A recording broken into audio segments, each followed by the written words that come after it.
Yeah, so I uh found Picara through someone very close to me in my family. I knew about her for years, but I never really got the chance, nor felt uh guided towards, working with her until there was a moment in my life that I needed something, and I was trying everything in terms of support and guidance and mentorship. And so I spoke with this person that I'm very close to who works with Pakara, and she was like, she would love to have you. I'd love to talk to you if you want to try. And this was during my residency training a couple years ago. I was going through some friendship crisis, if you will. Um, And it was kind of a reflection of how I was just dealing with hardships in life, was this one particular incident with this friend. Um, so I met with Pakara via Zoom. This was during COVID. And from day one, she listened to me the way other teachers of this type of therapy, that like people who guide others through these types of crises, psychologists, psychiatrists, whatever you want to call it. She was the only one who really understood what I was dealing with, how I could get through it, and the steps to take, even if I'm not with her. She touched on something that I definitely remember talking to her about, where in my mind, even from the first day I worked with her, I say to myself, what would Pakara do? Honestly. And it kind of changed the way I approach problems, or issues or things that cause me a lot of anxiety. And worked with her for about a year and a half to 2 years, and I got married right after. And I kind of felt like all the tools she was giving me, I was able to implement, and I wasn't even really thinking about it as that much at that time. I was just kind of doing it into my daily practice, and it totally changed my life. Um, like beyond what anyone has ever done for me. When I approached Pakara for what I was going through, which was a good friend of mine and I were kind of going through a friendship breakup. It sounds kind of, not super intense when I describe it, but at the time it was right before I got engaged. I felt like I was losing a friend due to, some lots of emotions going on during that time. And I had so much anxiety because I couldn't express myself to my friend.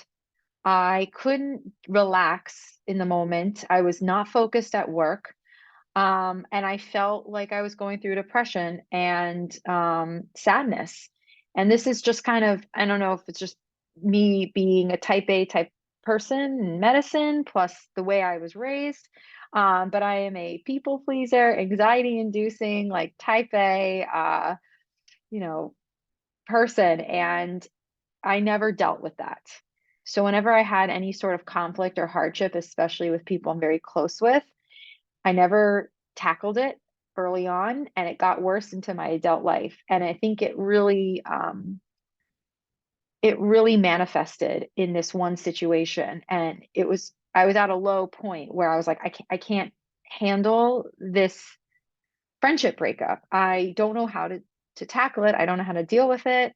I have a lot of changes going on in my life with my training, getting married, changes with everything in my adulthood, and I just felt overwhelmed. And when I approached Pakara for strategy, she kind of broke down all of the parts to what was essentially making me feel debilitated, anxious in my daily world at that time. Um, and we realized it wasn't just my friendship breakup. That was just a display of like one little piece of what's actually going on. And it was people pleasing specifically, and anxiety from people pleasing, and taking on a lot of responsibility and not actually giving to myself. And so she gave me the tools to address that. So, for example, anytime I felt like I was doing something wrong by, taking care of myself or doing what's best for me, even though it may or may not be what my friend or my, you know, my close family, whatever it is, um, it may not be what they want. I feel guilty about it.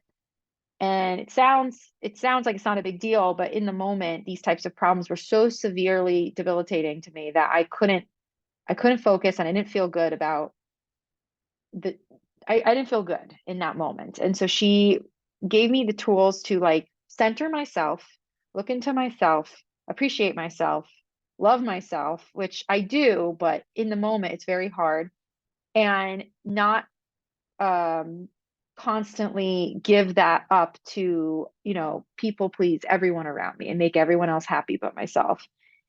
And it was through meditation, through some chanting, through insight, introspective into like how I am in the moment, um, into taking a moment for myself when I'm feeling those moments, and kind of going through step by step what I can do to take those thoughts and like kind of, we did a practice where any thought I had would kind of come in and it have to go out if it was something that was not going to serve me for the day or in my life.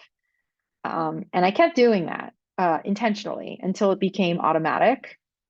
And now it's automatic and I don't even think about it anymore. I just kind of, every time I have a thought that's anxiety inducing or a conflict, I address it head on and I let it go.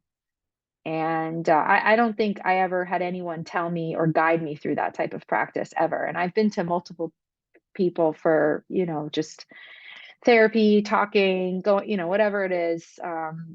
She was the only one who really was able to give me that tool and have me put it into practice, amongst other things.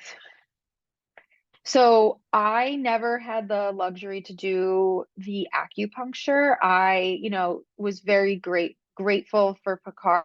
She was able to fit me in via Zoom. And like this did start during COVID when we were doing the Zoom sessions.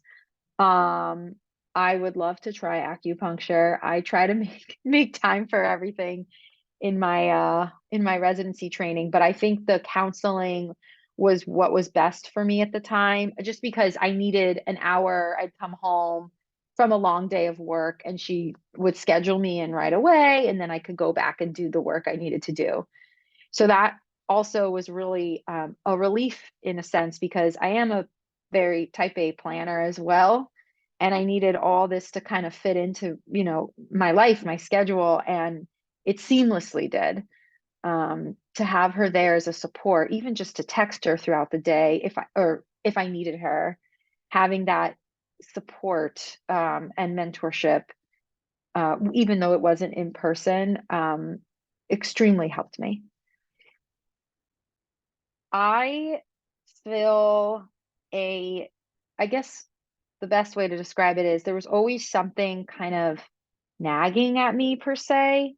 I didn't feel like I was becoming who I was meant to become with the type of career I'm in and the expectations I put on myself and the people I work with, and also getting married. I was stepping into these adult situations with a, I like to say, my childlike mindset, where I just wasn't handling it the way I should have handled it.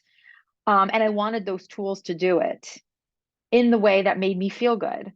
And so part of the result of working with her, one of the many, was I was able to let go of people pleasing dramatically. I still kind of do it, but when I do, I catch myself. I have let go of any sort of, so original reason I went to see her during this friendship breakup that was extremely traumatizing, because I felt like I was losing someone that was pretty much family to me. And I felt a relief that it was okay. It was okay that someone wasn't in my life. It's okay. I didn't have to control these situations anymore. I didn't have to figure out what was wrong with me and why things aren't happening the way it should. And she was able to kind of help me look at my life and see everything is happening the way it should. And I just have to allow it and accept like what's coming to me, and, you know, release what's not and be okay with it. And that includes like people in my life, situations, careers, professional, personal. Um, I'm much more relaxed than I used to be, which is ironic because my life got crazier in residency. I don't hold on to the same anxiety I did over certain situations, like, for example, with friends or anyone who is asking a lot from me. I say no, and I'm okay with it, which is so crazy. If I was talking to myself 3 or 4 years ago, I would have been like, no, you can't do that. You have to do it. This is how you lived your life. You cannot change that. Um, and now I'm just like, no, I don't feel like doing that. I don't feel like I can't help you in that way. Let me try something else. Or I don't even offer anymore. I used to just like give up my time, space, energy to everyone. And now I just give my energy and love and space and time to the people that give it back to me, which is my husband, my sister, my parents, very close friends that, are in my life, Pakara, obviously. So that is a tremendous um, portion of anxiety that has just disappeared. And I didn't even realize it did. It just kind of went away over time because I was automatically doing these practices that she showed me. I'm happier, I sleep better. I feel like a joy and laughter a lot more than I used to. I mean, I naturally find lots of stuff funny. I feel like comical all the time, but now it's just constant. I'm like, this is not as serious as I make things to be. Like, it's okay if I say no. It's not the end of the world. Everyone's gonna, live their life and I'm gonna live mine. But it used to be so traumatic for me to the point where I couldn't take the next step. My sleep was affected. And I was telling Picard this over the phone the other week that I know this is my personality and it's something I'm just going to have to consciously work at. There will be other, situations in my life where I haven't, as an adult, addressed it the way I should address it versus like how I would as when I was like a child or, young girl. And I know I'm going to probably go back to Pakara, which is what we were talking about, in those moments when I need her. And like the minute she gives me those tools, I know how to internalize it and go. But it's nice to have that guidance and to know that I have that support when I need it and know that it does make change in my life. But I guess with my journey, the whole medicine route, starting, in my 20s and continuing in my 30s, and then having like all this other personal stuff go on around me, like family loss and friendship breakups, heartbreak, all the things. And then managing this professional life where no one tells you how to do it. No one tells you how to act, be as an adult in this world of medicine. I felt like I wasn't given the tools nor found the person to give me the tools to manage this. And it's definitely something we don't talk about. It's like in residency and in medicine, like in medical school, it's like do the work, handle your personal life. Don't say anything. And I think there more and more people are talking about it. Mental health is like a huge discussion always, more and more as I go on in my training, I see it. And just like managing stress and your life and your hours, your sleep and all that. But for personally, didn't, I thought I could handle it. And I just didn't realize I couldn't until things got really intense for me in school and training. And yeah, I feel like it wasn't until recently in the last 2 years, it also could be because I'm graduating soon, as well. And she came in my life at a time where I was like, that's it. Training is hard. Personal life is hard. I need help. I need to talk to someone. I need the tools. Um, so it was that at that moment. And then over the next 2, 3 years, now I'm graduating. Which my life is going to get still much more intense in terms of my work, but I feel like I can handle it with a confidence that I know, okay, something goes wrong. I have her and I have the tools and I have the nurturing relationships that I kept around me and I got rid of the ones that don't serve me. Or I put them in pockets of my life where I feel like they serve a certain purpose and it's not what I thought it was. Like she mentioned, I had some coworkers I was very close with. I have a coworker I was very close with. And my boundaries had to be changed. in terms of how I was friends with this person. And it wasn't like I didn't want to be friends with this person. I just needed to fix the boundaries, which is, how much I give to this person, how much they give back. And that's how it was with every person in my life. I reevaluated all my situations that give me anxiety and really looked at it and was like, how do I fix this for me and also fix it for this person? And how do we like get to a level where I don't feel anxiety because I'm doing too much for you and and they feel good about being in my life or not, vice versa. Um, so I definitely feel a sense of relief. It was like this whole culmination and project that kind of just came together in the last year. And I noticed that I just feel like an airy feel in my life.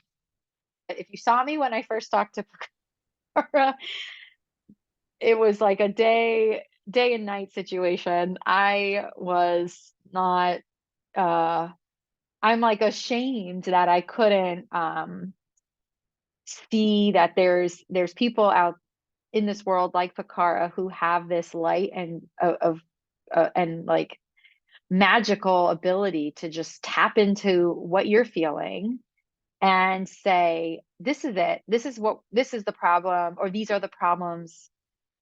I see where it's coming from. Let's fix it. It's usually, when you talk to people who are, going to help you, like therapize and help you in these types of moments, the strategy is missing. There's no strategy. It's like I'm talking to them, but when I leave them now, that's the problem. When I'm not with the person who's trying to help me, how do I handle it? And Picard was the only one that could give me tools so that when I wasn't with her, I felt like she was still with me. She was like here. And I felt like so supported. And I also have my notes, emails, any sort of supporting guidance that she would give me. And I would look back at it. Like I had everything written down on my phone. If I was at work, I'd look at it and I would reflect in the moment if I was having a struggle. Um, and I would fix it. And then I noticed over time, I just kept doing it. And the things that used to cause me anxiety don't now, which is actually, yeah, magical, quite magical.